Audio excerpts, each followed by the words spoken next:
Hey everyone, welcome to Sharon's for Horror and Supreme. Today I am joined by Barret to discuss In a Violent Nature, the latest horror film which is going to be coming out May 31st, and it looks really cool. So welcome to the channel. Hey, thanks for having me. Yeah, so you play the character of Johnny, am I right? Yes, Johnny. You never hear him say it, but you hear the other characters call him by his name. Yeah, so I'm not really well versed in the story for this movie, but from what I've seen for it, it's a horror movie told from the perspective of the killer, which is a bit of a broad concept. I don't think I've really seen any movies really do that.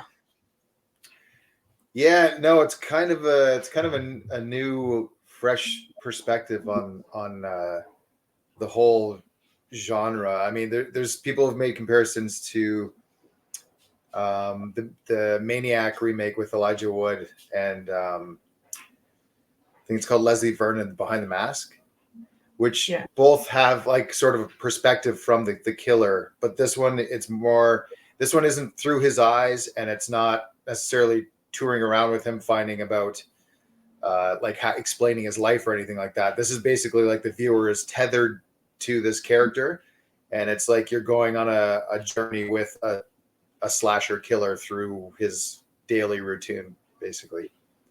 And it gets pretty wild. So, daily routine, you said. So, are we going to be like following him, waking up, going to the shower, grabbing his knife, getting his mask, and just going out and killing a bunch of people? Kind of. I mean, it opens up with so it's almost as if his backstory has already happened. So you open up on the film with him coming back to life, and then you sort of get the bits and pieces to put together the story of what happened to him in the first place. You actually hear the full story, and then you see him basically going about his way and why he came back to life, and then you get to see what he's going to do. So it's a very Jason-esque character in a way, because he's a zombie who's come back to life, basically. Yeah, he's like Jason Voorhees is definitely one of the inspirations. Any of like the classic slasher, like Survival in the Woods, Just Before Dawn, The Burning, Madman. You can kind of take all bits and pieces from a lot of the 80s, mainly the 80s slasher classics that all take place either at a camp or a cottage or in the woods. And there's kind of bits and pieces layered in there, and we tried to create our own character, but he's definitely inspired by. I'd say Jason's is a big one because he's a very easy entry point for audiences to kind of relate with as a character. And same with the killer from The Burning, and they're just very, very, relatable slasher characters they're kind of, the cliche, the staple. So it's an easy way for a different type of approach to connect with the audience right off the bat. Yeah.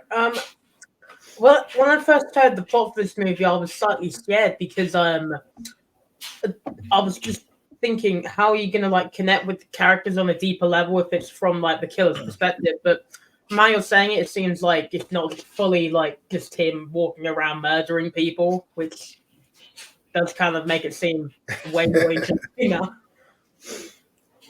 Yeah. I mean, so like all of your typical characters,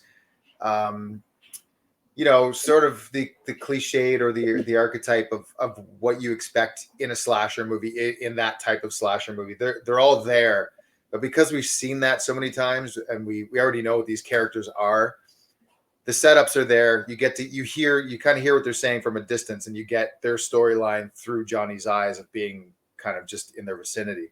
So you get to pick up on the characters and who they are and exactly where they kind of stand in their group. And then you get to see what Johnny does, where how you see a serial killer or a slasher just show up at a spot and off a person. Instead of that surprise of him being there, there's more of a build of intensity and just horror, I guess, of seeing him pick up the tool, choose what he's going to use to kill this person, and then slowly approach them. You get to see him approach this person. You know what's coming. So it's like you have time to look away or cover your eyes if you want to. But if you want to see what's going to happen, it all takes place on screen. And there's some pretty vicious kills in this one. That just makes me even more excited for the film. I'm a big gore guy.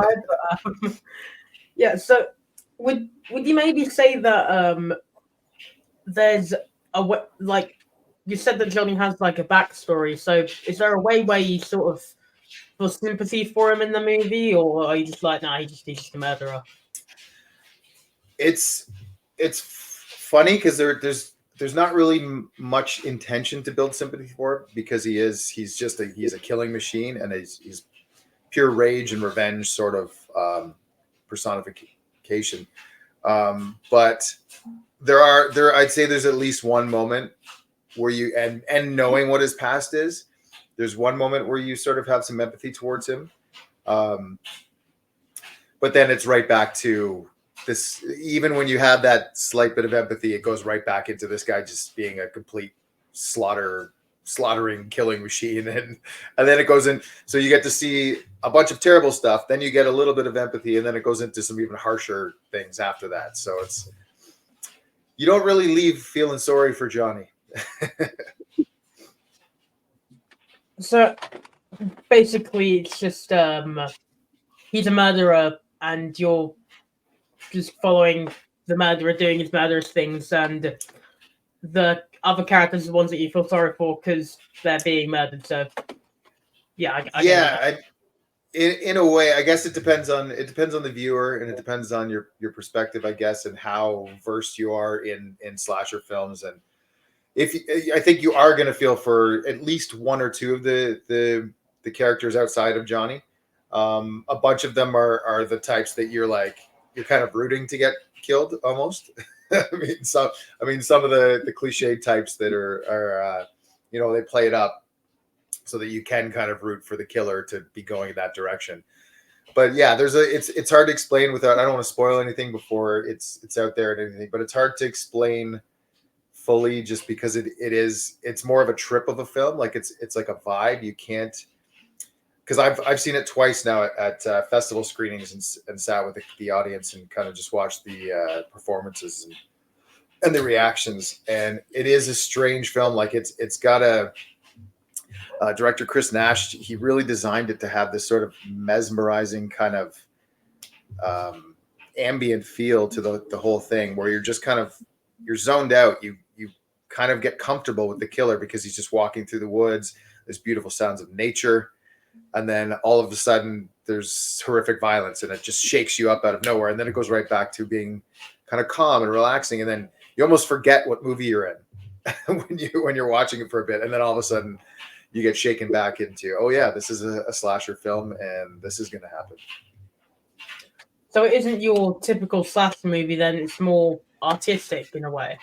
Yeah, it's very different from, like, if you're expecting a typical Friday the 13th or a Scream slasher or Halloween, anything, it's very, very different from that. But if you are a fan of those movies, it's kind of also made for you too, because it's showing you the flip side of what happens, that we don't generally see on screen, and you kind of just sit back and go with the ride if you're up for going on this ride with this killer.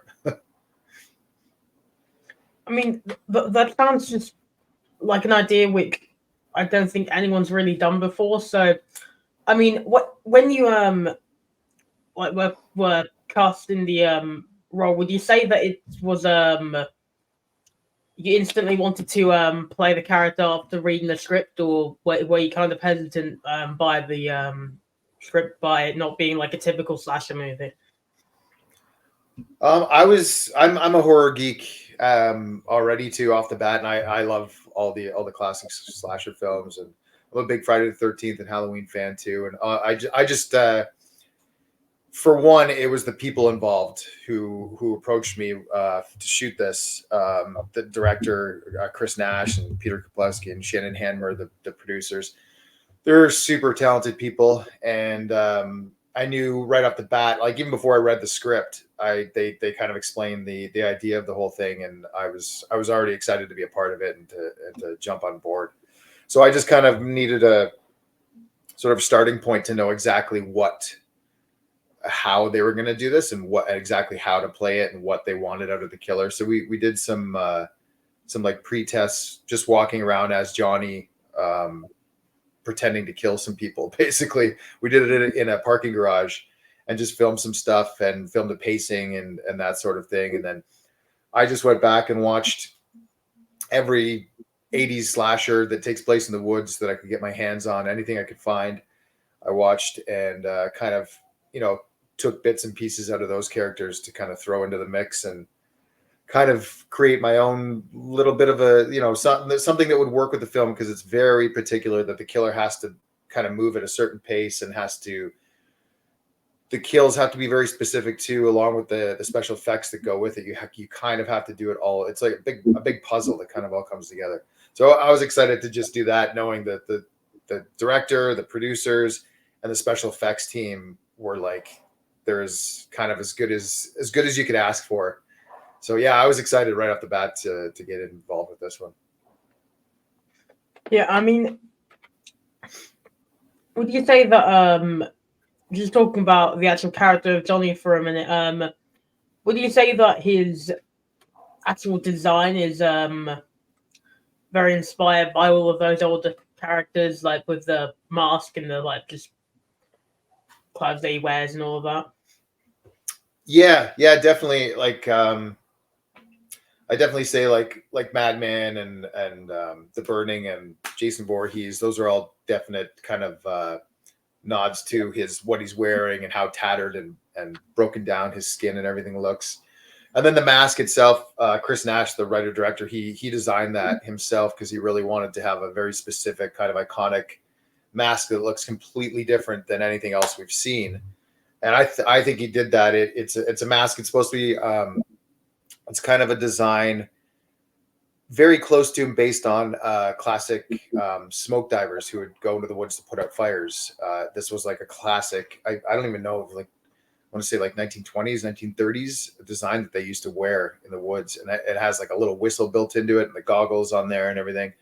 So there's a reason behind the design of it, and it's slightly tweaked just to kind of give it a little more style and just be something memorable. But yeah, he's definitely designed to be like a slasher killer that you would recognize right off the bat. If you ran into him in the woods, you'd be like, go the opposite direction of that guy. Well, I mean, just because the character's name is Johnny, I just have to ask, do you have any Shining references in there? Like, do you have like a reference where he just like breaks down a door or something like that?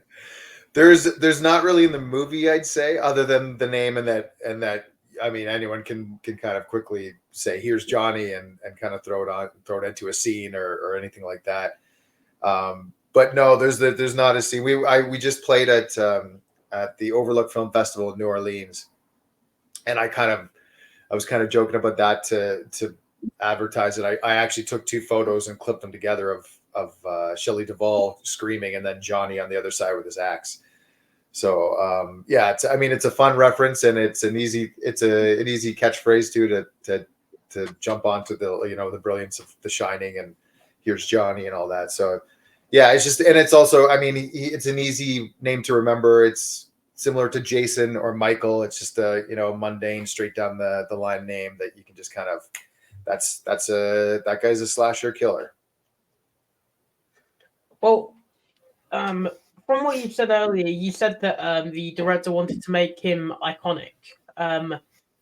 So would you say that the film does well? Because currently reviews for the film are saying that it's really, really good. Currently, like a lot of people are really excited for it. Would you say if the film does well, if of course Johnny doesn't die in the film, but I don't know that. Yeah, that you can say that, they would do a sequel to it.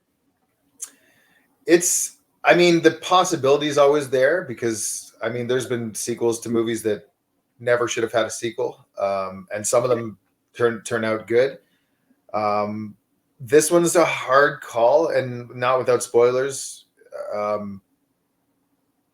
it definitely could have a sequel, but it's almost made to not have a sequel. It's sort of in the same way that like the original Halloween was kind of made that way too. But then I mean, it's got how many sequels at this point? So it's one of those things where it's like they could do a sequel to it and do something completely different because this film is so just off the track in its own world and its own presentation sort of thing. So I mean, they could. I don't know if there will be a sequel to it. There was talks about doing something completely different and sort of doing like a flashback and show the original storyline.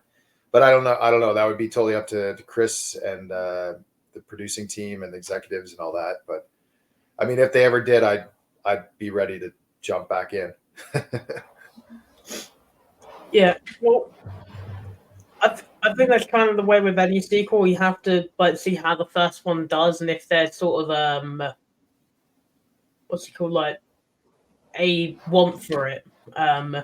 Yeah, for sure. Yeah, that's. I mean, yeah, it's only been at festivals really so far, so we're waiting to see what the public says, and I think it's a divisive film. Like I do think there's gonna be some people who hate it because it's just not what they were expecting, and it's not that familiar avenue and that exact replica of the thing that they kind of want to see again. But then I think there's gonna be people who absolutely love it because of that exact reason. So I think it's gonna be one of those things where it's gonna be people praising it and loving it, or either ripping it apart and saying it's terrible. So it's like, I think there's gonna be, I think like as long as there's an intense love for it on the one side, then I mean, then I think there might be a demand for more of it. But I guess we gotta kind of wait and see at this point, because sometimes you don't know. Festival audiences sometimes love things, and then sometimes public audiences don't buy into it. So you kind of never know until after the fact. Well, I mean, there is usually quite a difference between a festival audience and a like movie-going audience, because with a festival audience, it'll probably be people who are like extremely into movies and that who will want to go and see these films early. Then with regular movie-going audiences, they'll just be like, "That's a new movie. I'm bored. Let's go watch that movie." Exactly, and I think festival crowds too are generally you have to be a little more open-minded, because a lot of times festivals take chances on films that are a little more out there and different, and looking to kind of like, I'm not necessarily start a new trend or create a new genre or anything like that, but are looking to do something outside of the box and something different and unique. And then it's up to public audiences, once it gets out there, if they latch onto it, if they like it, then that's great. And if not, then it has its little audience that it was made for, and that's also great. So you just kind of got to go with the flow. You never really know what's going to happen with a movie. Yeah, well, just before we end this off, I'm starting this new thing where anytime I interview someone, I ask them this question: what is your favorite horror movie then? My favorite horror movie. I have so many that but I kind of stick to my my go-to. Probably have to be John Carpenter's The Thing. Closely, I'd lump in with that the original Texas Chainsaw Massacre and maybe Psycho. I think they're pretty obvious choices, but they're great. Yeah. All right. Well, thank you for doing this interview with me. Yeah, thanks for having me. Yeah, and everyone be sure to check out In a Violent Nation cinemas May 31st. Thank you for watching this video though. Until next time, bye bye.